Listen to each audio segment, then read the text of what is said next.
I'm Emily.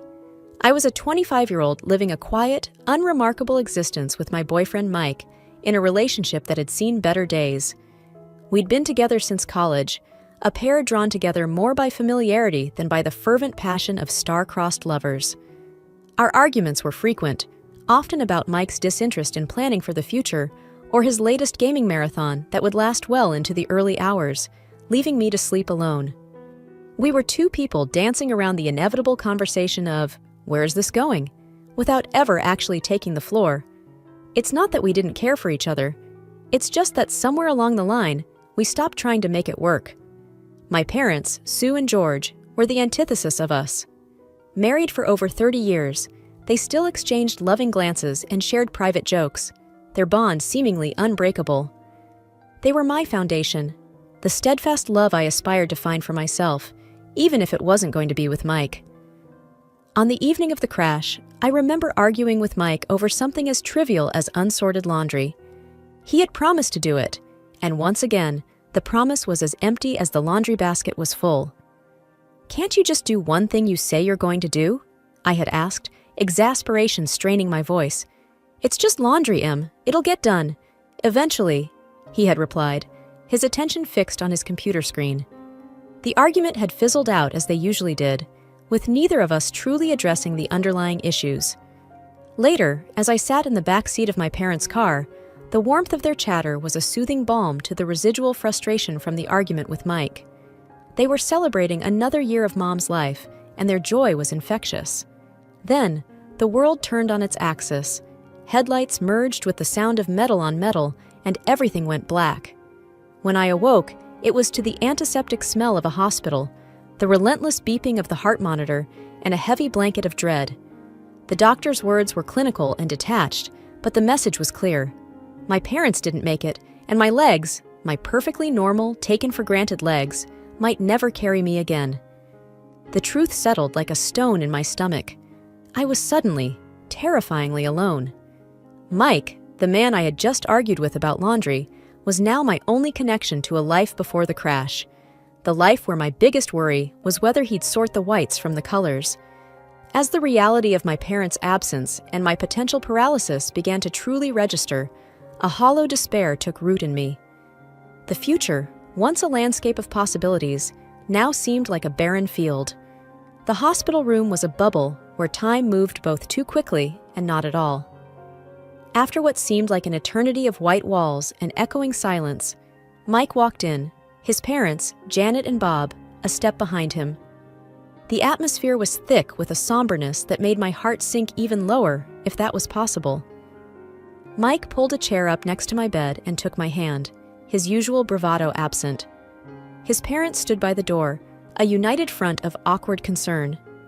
"Hey, Em," Mike began, his voice a rough whisper. "I've been doing some thinking, a lot of thinking, actually." "Thinking?" I echoed, my voice dull. "About what?"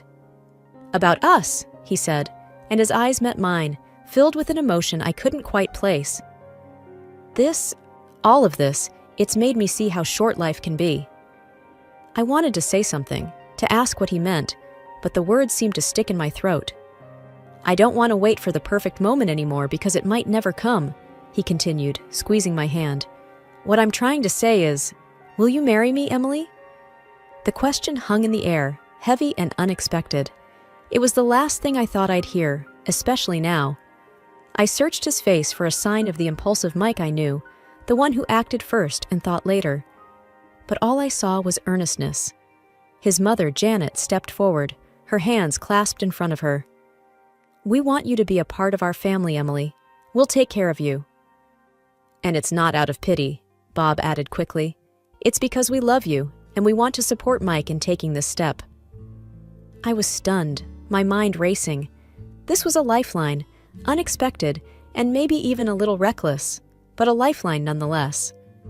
I looked at Mike, really looked at him, and saw not just my sometimes immature boyfriend, but a man offering his support in the most uncertain time of my life.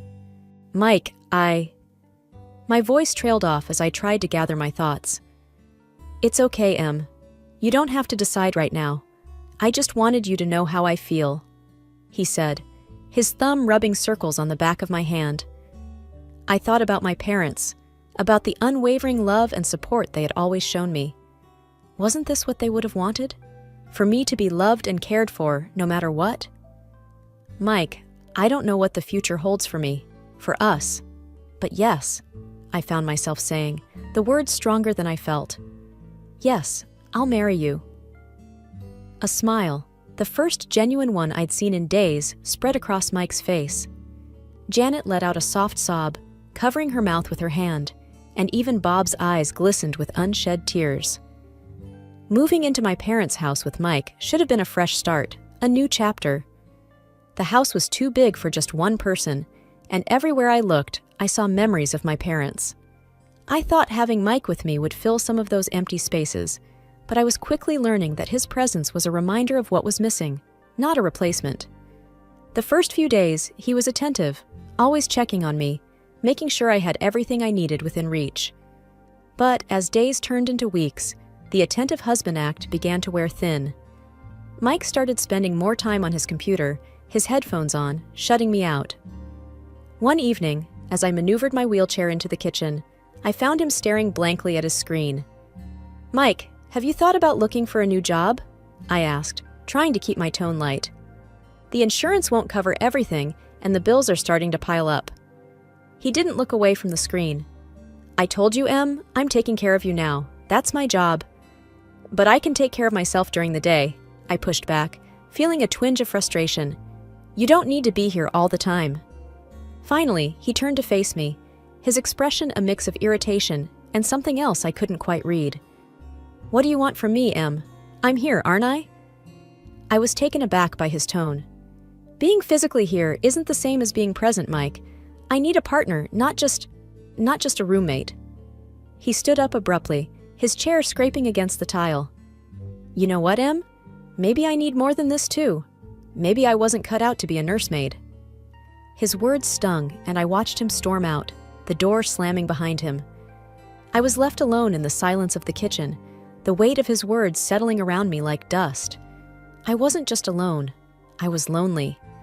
That night, as I lay in bed staring at the ceiling, I couldn't help but think about how quickly our modest honeymoon period had ended. The vows we had taken felt like they were from another lifetime. The Mike who had lovingly promised to be by my side, in sickness and in health, seemed like a stranger now. As the weeks dragged on, his absences grew longer, and the excuses more flimsy. He was either out with friends or lost in a digital world that didn't seem to have room for me. I felt like an obstacle in his life, a burden he hadn't anticipated. One particularly tough day, when the pain was bad, and the house felt more like a mausoleum than a home, I heard the front door open. Expecting Mike, I called out, "Is that you?" "Yeah, it's me," he replied, his voice distant. "I'm just grabbing a few things, then I'm heading out again." I wheeled myself to the hallway, watching as he rifled through a drawer for his keys. "Going out with friends?" I asked, trying to mask the hurt in my voice. He paused, keys in hand, and sighed. "Em, I need some space, okay? It's not easy for me either, all this." I nodded, biting back tears. "I know. I just thought we could maybe spend some time together, like we used to." He shrugged, avoiding my eyes. "Maybe when things settle down a bit, I gotta go." The house felt emptier with each passing day, a vast space filled with silence and the ghost of better times. It wasn't just Mike's absence or the silence left in the wake of my parents' voices. It was the small things that started to go missing. A vase my mother loved, a silver frame holding a family photo, a painting that used to hang in the hallway. I first noticed it when I was trying to distract myself with memories. I wheeled myself into the living room, intent on looking through the photo albums. But as my eyes scanned the room, they fell on the bare patch of wall where the painting had been. Confusion knotted my brow. "Mike!" I called out, unsure when he had last gone out. There was no answer, and the emptiness of the house seemed to echo back at me. That evening, when Mike returned, I asked him, "Have you seen the landscape painting that used to be in the hallway?" He barely glanced up from his phone. "Oh, that old thing? Yeah, it was getting dusty, and I figured we could use the space for something else." Something about his casual dismissal didn't sit right with me. But it was my mom's favorite, I said, a tremor of unease in my voice. He shrugged, his attention still half on his screen. We can get another painting, Em. It's no big deal. But it was a big deal. The items that went missing next were unmistakable, things that had been in my family for years. One afternoon, I caught Janet, Mike's mom, in the act. She was bustling around the living room with a big black garbage bag.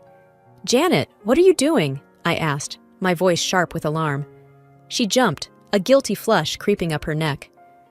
"Oh, just some spring cleaning, dear. This place is cluttered with so many old things." "But those are my things," I protested, my heart rate picking up. There, she cooed, her voice sickly sweet. "We're just making things nicer for you. You'll thank us later." I watched her like a hawk every time she visited after that, but the thefts became sneakier, more calculated. And every time I brought it up, I was met with reassurances that it was all in my best interest. One night, lying in bed, I turned to Mike, who was scrolling through his phone, as had become his nighttime ritual. "Mike, your parents have been taking things from the house. My things." He didn't look up. "Mom's just trying to help. You know she's got a knack for this stuff." "Help?" I echoed, disbelief coloring my tone. "By taking my parents' belongings?" He sighed, finally setting his phone down and turning to face me. "Look, Em, they think we should be looking forward, not backward. They're just trying to take some of the load off you." I wanted to scream, to rage against the violation, the disrespect. But I was tired of fighting, tired of questioning my own sanity. "This isn't what I want," I whispered, the fight draining out of me. Mike reached over and patted my hand, a gesture that felt more patronizing than comforting. "Try to get some sleep, Em. Things will look better in the morning." I couldn't take it anymore and confided in Anna, my closest friend, who was also a massage therapist. She had been helping with my rehabilitation, her visits a rare source of relief. "Anna, things are going missing around the house," I confided as she worked on my stiff muscles. "And I can't shake the feeling that Mike and his parents are behind it." Anna paused, her hands stilling on my shoulders. "Have you talked to Mike about this?" "I have, but he just brushes it off. Says his parents are helping us by decluttering." I let out a hollow laugh. "But it's only my family's things that are disappearing." Anna's brows furrowed in concern. "That doesn't sound right, Em. Do you want me to do something? Maybe come by more often? Keep an eye out?" The idea sparked something in me, a plan forming from the embers of my frustration. "Could you, I don't know, maybe help me set up some sort of camera or something to record what's going on when I'm not in the room?" With a nod of determination, Anna agreed. "I'll bring something over tomorrow. We'll get to the bottom of this." True to her word, Anna came back the next day with some discreet recording devices, which she placed in strategic locations around the house. It felt like something out of a spy movie, and if I wasn't so desperate for the truth, I might have laughed at the absurdity of it all. A few days later, Anna returned with the recordings, and we sat down to listen. The voices of Mike and his parents filled the room, and the blood in my veins turned to ice as their scheme unfolded through their casual conversation. "And once we get her committed, the house and everything in it will be ours," Mike's voice said, clear and cold. "Yeah, the place will sell for a fortune, and all those antiques? Pure profit," his mother added, her tone greedy. "We just need to make sure Emily doesn't catch on before we have everything in place," his father chimed in. Tears streamed down my face as I listened to their betrayal. These people, who had promised to care for me, to be my family, were plotting against me. Anna reached over, her hand gripping mine tightly. "We have to do something, Em," she said, her voice laced with anger. I wiped my eyes, the sorrow quickly giving way to a steely resolve. "We will. I'm not going to let them get away with this." The morning after listening to the recordings, I tried to act normal, but every word they said, every smile they gave, felt like a lie. It was during breakfast when I noticed something was off. The usual noise of the city that drifted in through the open window was absent. I wheeled myself over to see what was happening, only to find that the ramps that allowed me access to the garden were gone. "Mike!" I called out, my voice laced with panic. "Where are the ramps?" He came into the room, feigning ignorance. The ramps? Oh, they were looking a bit worn. Thought they needed fixing. I stared at him, the man I thought I knew. And you didn't think to tell me? How am I supposed to get around? His gaze was evasive as he shrugged. I just thought you'd be safer inside for now. You know, until we get new ones. The room felt like it was spinning, and it wasn't from my injury. Safer? Or trapped? The words slipped out before I could stop them. He didn't respond, just turned and walked away, leaving me stewing in a mix of anger and helplessness. Later, when I asked Janet about it, she was syrupy sweet with false concern. We're just looking out for you, dear. We wouldn't want you to have an accident, she said, touching my shoulder with feigned tenderness. I pulled away from her touch, feeling the sting of their deceit. I didn't realize needing ramps qualified as a hazard, I replied, my voice steady though my insides were shaking. Janet's eyes hardened for a moment before she regained her composure. We're just trying to help, Emily. It's for the best. That night, as I lay in bed, the darkness felt oppressive.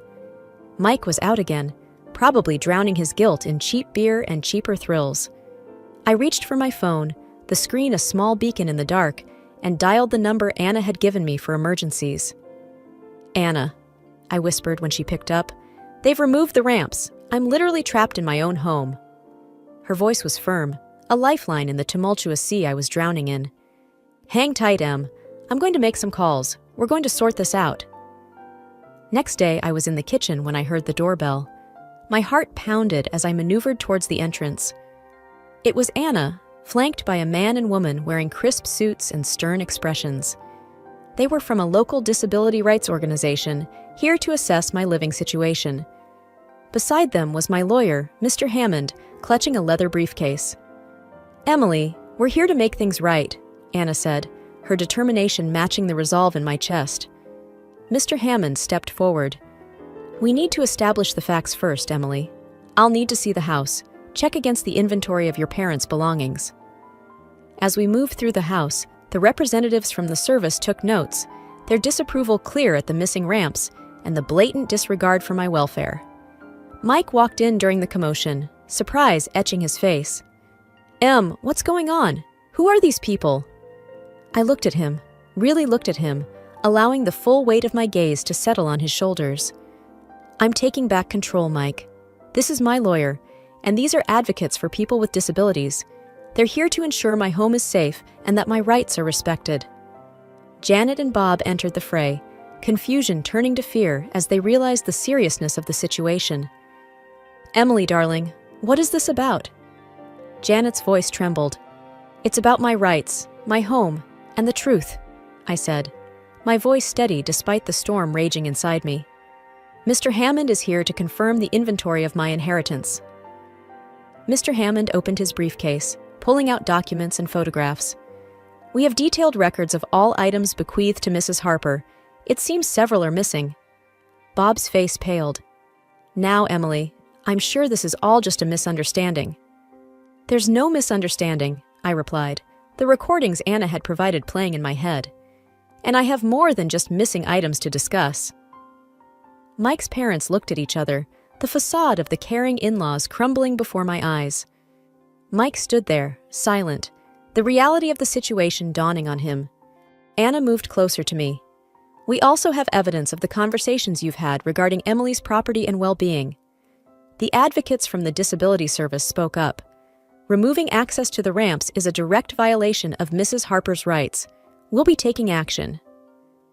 As Mr. Hammond laid out the evidence of their theft and their plans for my future, I saw the trap I had been in from the outside.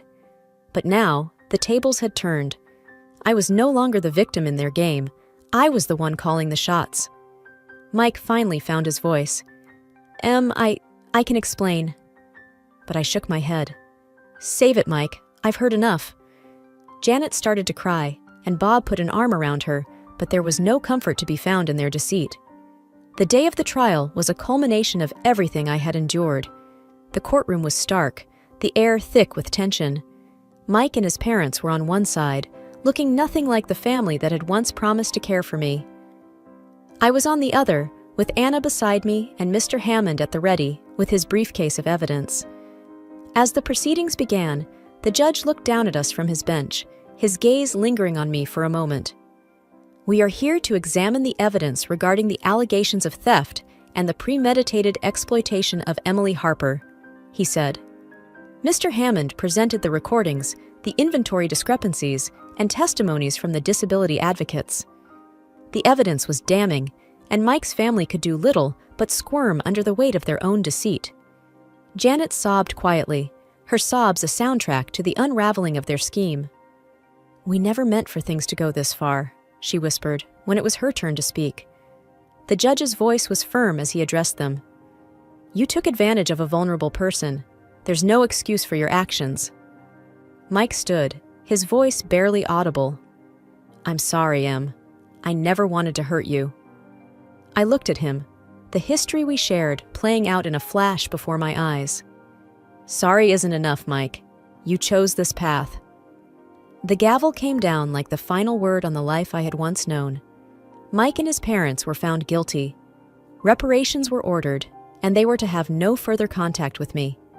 With the help of Anna and a dedicated team, I started physical therapy. Each small movement was a victory, each step a testament to my resilience. My legs, once lifeless, began to tingle with new strength. One day, as I managed to stand with the help of parallel bars, Anna cheered me on. "Look at you, Em, you're doing it!" The smile on my face was mirrored in her own. "I am, aren't I?" The joy bubbled up from a place I thought had been broken beyond repair. And so, I moved forward, one day at a time.